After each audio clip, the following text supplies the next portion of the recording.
Pemirsa setia Pijar TV, terima kasih ya sudah klik video YouTube ini. Program ini didanai oleh mitra dan sahabat sekalian yang selalu mendukung kami dengan setia. Dan tahukah saudara bahwa ada cara yang baru dan mudah loh di YouTube untuk membantu kami memproduksi program-program yang selalu fresh di Pijar TV. Silakan klik tombol thanks di bawah dan saudara bisa mengirimkan kami stiker Super Thanks dengan donasi saudara. Yuk, segera dicoba. Seberapapun donasi saudara sangat memberkati pelayanan kami. Salam terang bagi Indonesia.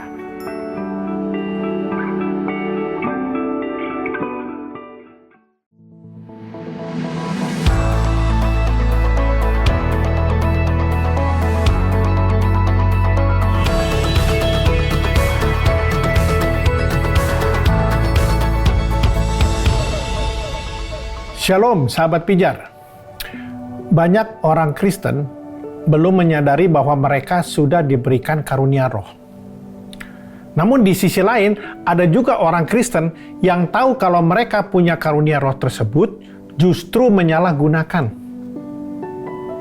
Nah, harus diingat bahwa karunia yang Tuhan berikan tidak boleh bergeser dari tujuan diberikannya karunia tersebut.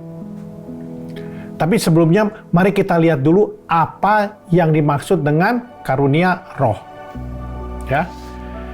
Jadi, karunia roh adalah suatu kemampuan yang khusus ya dalam konteks pelayanan yang diberikan Allah sesuai dengan kehendak Dia. Kalau kita membaca di dalam 1 Korintus 12 ayat 1 sampai 31 ya, atau juga di dalam Roma 12 ayat 3 sampai 10, Paulus menuliskan berbagai macam karunia. Ya. Dan karunia ini diberikan oleh Roh Kudus.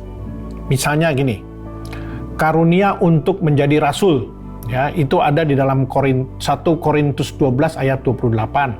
Ada juga di Efesus 4 ayat 11. Kemudian karunia untuk bernubuat.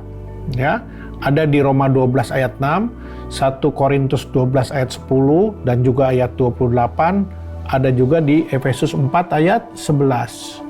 Atau karunia untuk mengajar, itu ada di Roma 12 ayat 7, 1 Korintus 12 ayat 28, Efesus 4 ayat 11. Ya, itu karunia mengajar dan pastoral. Ada juga karunia untuk memberitakan Injil. Nah, itu ada di Efesus 4 ayat 11 ya. Coba nanti saudara bandingkan juga dengan 2 Timotius 4. Bisa juga ada karunia untuk melayani. Ada di Roma 12 ayat 7. Terus karunia untuk membagi-bagikan sesuatu dan menunjukkan kemurahan.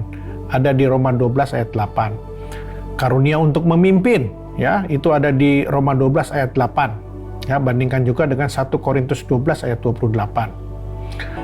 Nah, setiap orang percaya diberikan minimal satu jenis karunia. Ketika kita menerima Yesus sebagai Tuhan dan Juru Selamat, ketika itu juga Roh Kudus ada dalam kehidupan kita. Dan ketika itu juga kita sebetulnya telah diberikan karunia roh. Minimal satu karunia.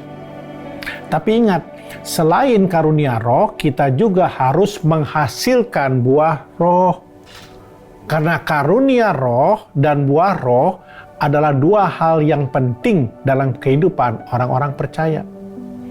Nah, yang jadi masalah adalah banyak orang menerima karunia Roh Kudus tetapi tidak menghasilkan buah-buah roh dalam kehidupannya. Akhirnya ketika mujizat terjadi, yang dimuliakan siapa? Bukannya Tuhan, tetapi hamba Tuhan itulah yang dikultuskan. Jadi banyak orang berbondong-bondong datang kepada hamba Tuhan, bukan datang kepada Tuhan. Jadi idealnya kita seharusnya menghasilkan buah roh terlebih dahulu, barulah kita akan memiliki motivasi yang benar di hadapan Allah ketika kita menggunakan karunia roh yang kita miliki. Menghasilkan buah roh artinya apa? Firman Tuhan sudah terwujud nyatakan lewat sikap, perbuatan maupun perkataan kita. Nah, coba kita belajar dari Musa ya. Ketika Tuhan mengadakan mujizat di tengah-tengah bangsa Israel, ya, melalui si Musa ini, apakah Musa yang dimuliakan? Tidak. Ketika mujizat terjadi, bangsa Israel bersorak-sorak hanya untuk apa? Memuliakan Allah Yahweh. Ketika hidup kita dipakai oleh Tuhan untuk menyatakan kuasanya, ya, mujizatnya, atau mungkin menyampaikan sesuatu pengajaran yang luar biasa, jangan sampai jemaat memiliki persepsi yang salah terhadap kita. Kita haruslah memiliki sikap hati bahwa saya ini hanya alat di tangan Tuhan. Nah, pertanyaannya, bolehkah kita meminta karunia sesuai dengan kemauan kita? Jawabannya adalah karunia itu diberikan sesuai kehendak Tuhan, bukan kehendak kita.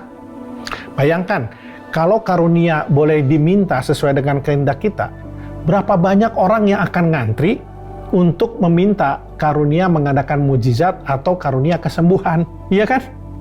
Ingat, Tuhan punya tujuan dalam memberikan karunia kepada seseorang, yaitu untuk apa? Guna dipakai bagi kepentingan jemaat sebagai apa? Tubuh Kristus. Jadi karunia itu diberikan bukan untuk kepentingan seseorang saja, tetapi untuk membantu pelayanan dalam menjangkau orang-orang yang terhilang, untuk menerima Injil Kerajaan Allah. Karunia juga bertujuan untuk menguatkan tubuh Kristus supaya semakin teguh di dalam pengenalan yang benar akan Dia. Ingat ya, setiap orang memiliki karunia yang berbeda-beda satu dengan yang lain. Dan karunia itu dimaksudkan untuk saling melengkapi sesama tubuh Kristus. Ya. Jadi oleh karena itu, Paulus menasihati kita di dalam 1 Korintus 12 ayat 31 agar setiap orang percaya menemukan karunia roh yang diberikan kepadanya. Yang selanjutnya, Paulus itu menunjukkan bagaimana kita harus menemukan karunia itu. Dimulai dengan apa? Dimulai dengan kehidupan yang menghasilkan buah-buah roh. Itu sebabnya kalau kita baca kelanjutannya di dalam 1 Korintus 12, yaitu pasal yang 13, itu membahas tentang kasih. Ya, menunjukkan bahwa kasih yang adalah salah satu buah roh harus dimiliki sebagai dasar untuk mempergunakan karunia yang Roh Kudus berikan. Nah, ingat, buah roh dan karunia roh haruslah seimbang. Jadi, buah roh itu haruslah dihasilkan, sedangkan karunia roh haruslah ditemukan. Nah, dalam mempergunakan karunia yang Roh Kudus berikan, harus didasari dengan menghasilkan buah roh terlebih dahulu. Artinya begini, kita harus memiliki keintiman dengan Tuhan yang terwujud nyatakan dalam kehidupan kita sehari-hari. Kita juga harus memiliki hati yang rindu untuk melayani. Karena karunia memang dimaksudkan untuk pelayanan. Karena itu mulailah libatkan diri saudara untuk bergabung dalam pelayanan, untuk mengembangkan karunia yang sudah Roh Kudus berikan.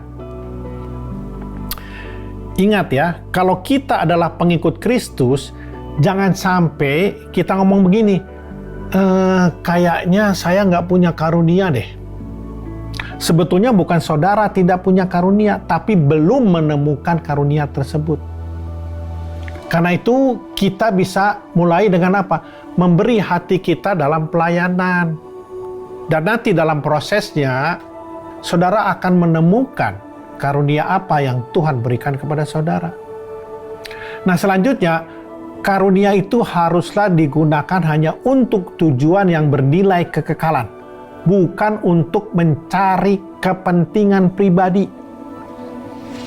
Jadi ketika saudara menggunakan karunia roh yang diberikan, saudara harus memiliki sikap hati yang benar. Jangan sampai ada kepentingan-kepentingan pribadi yang terlibat di dalam itu. Ya, jangan sampai ada agenda pribadi yang kita bawa. Tetapi biarlah kita fokus hanya untuk sesuatu yang bernilai kekekalan, untuk pertumbuhan iman, ya, iman jemaat, dan juga hanya untuk semata-mata kemuliaan nama Tuhan. Saudara terkasih, kita adalah terang bagi Indonesia. Oleh karenanya, jaga terangmu. Tuhan Yesus memberkati.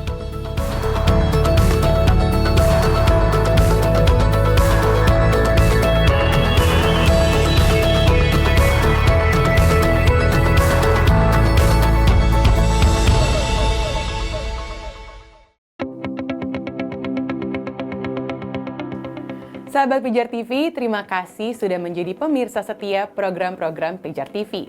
Kami sungguh rindu agar saudara bukan saja diberkati dengan menyaksikan program-program ini, tetapi juga dapat berinteraksi dengan kami untuk berdiskusi dan bahkan didoakan melalui WhatsApp dan telepon yang tertera di layar kaca ini.